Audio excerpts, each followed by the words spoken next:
আসসালামু আলাইকুম। কেমন আছেন সবাই? আলহামদুলিল্লাহ আমরা অনেক ভালো আছি।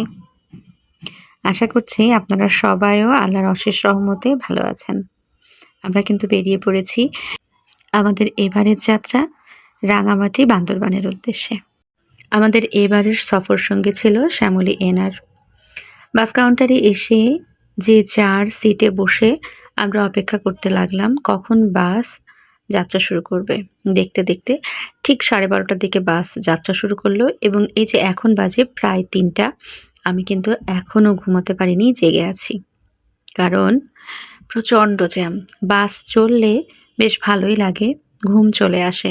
কিন্তু বাস যদি জ্যামে আটকে যায় তখন সেটা হয়ে যায় বিরক্তির কারণ।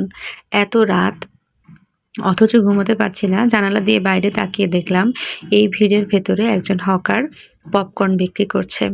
এই শীতের রাতে আমরা যখন কম্বল মুড়ি দিয়ে আরাম করছি, এই মানুষগুলো তখন পরিবারের মুখে দুমুঠো অন্ন তুলে দেওয়ার জন্যে উপার্জনের আশায় ছুটে চলছে এক বাসের জানালা থেকে অন্য ট্রাকের জানালা, কখনো বা দৌড়ে ছুটছে মানুষের পিছে। তো এগুলো দেখতে, দেখতে প্রায় 5:30টার দিকে আমরা এসে পৌঁছালাম কুমিল্লাতে। যেখানে 5:30টায় আমাদের পৌঁছানোর কথা ছিল চট্টগ্রাম, সেখানে আমরা মাত্র কুমিল্লায় একটা রেস্টুরেন্টে বসেছি নাস্তা করতে। এখন যদিও খাওয়ার খুব বেশি প্রয়োজন ছিল না, তারপরেও সবাই একটু, একটু করে খেয়ে নিল। কারণ আমাদের গন্তব্যে পৌঁছতে কটা বাজবে তার ঠিক ঠিকানা নেই। এইজন্যে সবাই কিছু না কিছু একটু খেয়ে মোটামুটি ফজরের নামাজ কালাম পড়ে বাসে উঠল। ২-৩ দিনের ছুটি পরপর হওয়াতে বেশিরভাগ মানুষই ঢাকা ছাড়ছে। আর তাই রাস্তায় অনেক বেশি জ্যাম। আর এই জ্যামের কারণে আমরা নির্দিষ্ট সময়ে পৌঁছতে পারিনি। প্রতিবার জার্নির শুরুতে আমি দেখা যায় ২-৩ ঘন্টা আগে থেকে কিছু খাই না। রাস্তায় বের হওয়ার আগে আমার মনে হয় পেটটা ফাঁকা থাকলে আমি জার্নিটা একটু স্বাচ্ছন্দ্যে করতে পারি। আমার ভেতরে কোনো রকম খারাপ লাগা কাজ করে না। যদিও খুব বেশি অসুবিধা যে কখনো কারো হয়েছে আমার জন্যে এমনটা আমার মনে নেই। তারপরেও আমি নিজে থেকেই একটু সতর্ক থাকার চেষ্টা করি।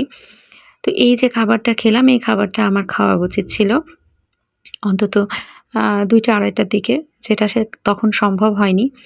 তো এই সকালবেলার নাস্তাটা ভোরবেলাতে করে রওনা করে আমরা চলে যাচ্ছি এখন রাঙামাটির উদ্দেশ্যে। এখন আর আমি ঘুমোবো না। এখন বাইরের দিকে তাকিয়ে দেখতেই থাকবো কিভাবে আস্তে, আস্তে কালো অন্ধকার কেটে চকচকে আলো বের হয়। অনেকদিন পর্যন্ত এমনভাবে ভোর হওয়াটা দেখা হয়নি। তো এই যে আমাদের বাস ছুটে চলছে সেই একই গতিতে। দেখতে, দেখতে আমরা চলে এসেছি রাঙামাটিতে। আমাদের হোটেলটা একেবারে মেইন রোডের পাশে হওয়ায় আমরা হোটেলের সামনেই নেমে গিয়েছি। এটা হচ্ছে ১ দিনের জন্যে আমাদের একটা হোটেল। কারণ আমরা রাঙামাটিতে মাত্র একটা রাতই হোল্ড করব। রাঙামাটিতে ১ দিন থাকা কিন্তু পুরাটা দেখা সম্ভব হয় না। রাঙামাটির শহরটা যেমন সুন্দর, রাঙামাটিতে রাজার বাড়ি দেখার জায়গা আছে যেটা আমরা মিস করেছি, আমরা দেখতে পাইনি। আর রাঙামাটিতে কাপ্তাই লেক আমরা ঘুরেছি। কিন্তু পুরা লেকের সৌন্দর্য উপভোগ করার জন্যে যথেষ্ট সময়ের প্রয়োজন, যেটা আমাদের কাছে ছিল না। তাই আমরা এটা মিস করেছি।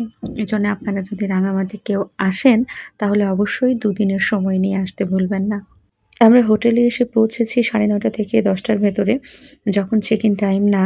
এজন্য আমাদের লাগেজপত্র লবিতে রেখেই বের হয়ে যেতে হয়েছে ঘোরার উদ্দেশ্যে। আর এই যে এখানে এসে সবাই একটু ফ্রেশ হচ্ছিল, এই সুযোগে আমি খানিকটা ভিডিও করে নিলাম হোটেলের জানালা দিয়ে। আর এই যে মোটামুটি ফ্রেশ-ট্রেশ হয়ে আমরা বেরিয়ে গেলাম। এখন হালকা পাতলা চা পানি খাওয়ার উদ্দেশ্যে। কারণ আমরা তো সেই ভোরবেলায় মোটামুটি একটা নাস্তা করেছি। আমাদের সাথে যেহেতু ছোট, ছোট বাচ্চারা ছিল, সেজন্যে তাদের কিছুটা খাবারের প্রয়োজন। ছোট বাচ্চারা তো আর বড়দের মতো করে অ্যাডজাস্ট করে নিতে পারে না। ওদের কথাটা আলাদাভাবে হিসাব করতেই হয়। তো আমরা সেই উদ্দেশ্যেই চলে এসেছি বাইরে। আর আমি চিন্তা করেছি আমি শুধুমাত্র চা খাবো, চা বাদে কোনো কিছুই খাবো না। কারণ আমি কিছুক্ষণ আগেই নাস্তা করেছি। এখানে এসে সবাই দুধ চা খেয়েছে কিন্তু আমি একমাত্র বান্দা। পুরা জার্নিতে আমি ১ কাপও দুধ চা খাইনি। আমি শুধুমাত্র রং চা খেয়েছি। মানে লাল চা বা লিকার চা খেয়েছি। এখানে এসে যে জিনিসটা মজা লেগেছে আমার সেটা হচ্ছে যে এখানকার লাল চাগুলাতে হালকা করে একটু লবণ দেওয়া হয়। চিনির সাথে লবণ মিশিয়ে চা তৈরি করার এক্সপেরিয়েন্সটা আমার জন্য একেবারে নতুন। তাই মুখে দিয়েই চমকে উঠেছিলাম।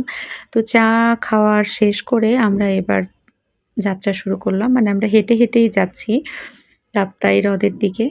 কাপ্তাই লেকের পাড়ে এসে দেখলাম অসংখ্য আনারস। তো আমি আমার আজকের ভিডিওটা কাপ্তাই হ্রদের পাড় পর্যন্তই রাখছি। নেক্সট ভিডিওতে আমি কাপ্তাই হ্রদে ঘোরাঘুরি, আনন্দ করা, খাওয়া-দাওয়া, বিভিন্ন জিনিস দেখা নিয়ে আবার হাজির হব। আল্লাহ হাফেজ।